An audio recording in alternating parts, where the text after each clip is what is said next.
আফ্রিকার কঙ্গো প্রজাতন্ত্রে এমন এক কাঠের স্কুটার রয়েছে যেটা দেখলে প্রথমে মনে হবে খেলনার মতো কিছু, কিন্তু বাস্তবে এর শক্তি, ক্ষমতা আর ব্যবহারিক গুরুত্ব এতটাই বেশি যে এটি আজ সেখানে লাখো মানুষের জীবিকার প্রধান ভরসা।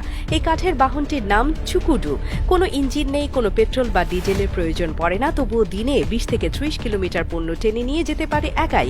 এই স্কুটার সম্পূর্ণ হাতে তৈরি হয় স্থানীয় কাঠ দিয়ে। বিশেষ করে ইউক্যালিপটাস এবং অন্যান্য শক্ত কাঠের ব্যবহার বেশি হয়, যাতে বেশি ওজন বহনেও ক্ষতি না হয়। এর সামনের দিকে থাকে একটি শক্ত কাঠের ফ্রেম, যার উপর চালক দাঁড়িয়ে পা দিয়ে ঠেলে ঠেলে যানটিকে চালান। পেছনে বড় একটি ক্যারিয়ারের মতো কাঠামো থাকে, যেখানে প্রায় 100 থেকে 250 কেজি মালামাল পর্যন্ত তোলা যায়। কেউ কেউ এটাকে চালকের ঠেলা ধরা পিকআপ বলেও আখ্যা দেন।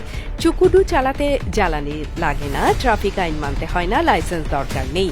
শহরের বাজার থেকে গ্রামের গভীরে, পাহাড়ি রাস্তায় বা কাঁচা পথে যে কোনো জায়গায় এটা সহজেই চলতে পারে। ফলে পণ্য পরিবহন থেকে শুরু করে কৃষিপণ্য, কাঠ, পানি, কয়লা, এমনকি পরিবারের বাজার সদাইও এই স্কুটার দিয়েই নেওয়া হয়। প্রতিদিন একজন চুকুডু চালক গড়ে $4 থেকে $6 পর্যন্ত আয় করতে পারেন, যা স্থানীয় অর্থনীতিতে দারুণ সহায়ক ভূমিকা রাখে।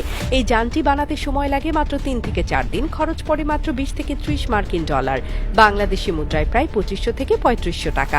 এই কম খরচের মধ্যে এমন একটি কার্যকর বাহন পেয়ে গেছেন কঙ্গোর হাজার হাজার মানুষ, যারা আগেই পরিবহনের অভাবে ব্যবসা বা কৃষিকাজে চরম সমস্যায় পড়তেন। চুকুডুর জনপ্রিয়তা যেভাবে বাড়ছে, তা কঙ্গোর অবকাঠামোগত দুর্বলতা ও পরিবহন সংকটের বাস্তব চিত্র তুলে ধরে। এই যানবাহন শহরের মধ্যেও ব্যবহার হচ্ছে, আবার সবচেয়ে দুর্গম গ্রামেও পৌঁছে যাচ্ছে। একে এখন কেবল গরিবদের গাড়ি বললে ভুল হবে, এটি হয়ে উঠেছে পুরো অঞ্চলের বিকল্প পরিবহন প্রযুক্তির প্রতীক। বর্তমানে কঙ্গোর গ্রাম ও শহর মিলিয়ে প্রায় 5 লক্ষাধিক চুকুডু সক্রিয়ভাবে ব্যবহৃত হচ্ছে। যদিও সরকারের তরফ থেকে এখনও এই চালকদের জন্য কোনো নির্দিষ্ট নিরাপত্তা নীতি বা রাস্তাঘাটের মান উন্নয়নের প্রকল্প চালু হয়নি, তবুও কিছু আন্তর্জাতিক সংস্থা এগিয়ে এসেছে এই গাড়ি চালকদের সহায়তা করার জন্য। তেল গ্যাস ছাড়াই পুরো অর্থনীতির চাকা ঘোরানোর এক বিরল উদাহরণ হয়ে দাঁড়িয়েছে এই কাঠের স্কুটার।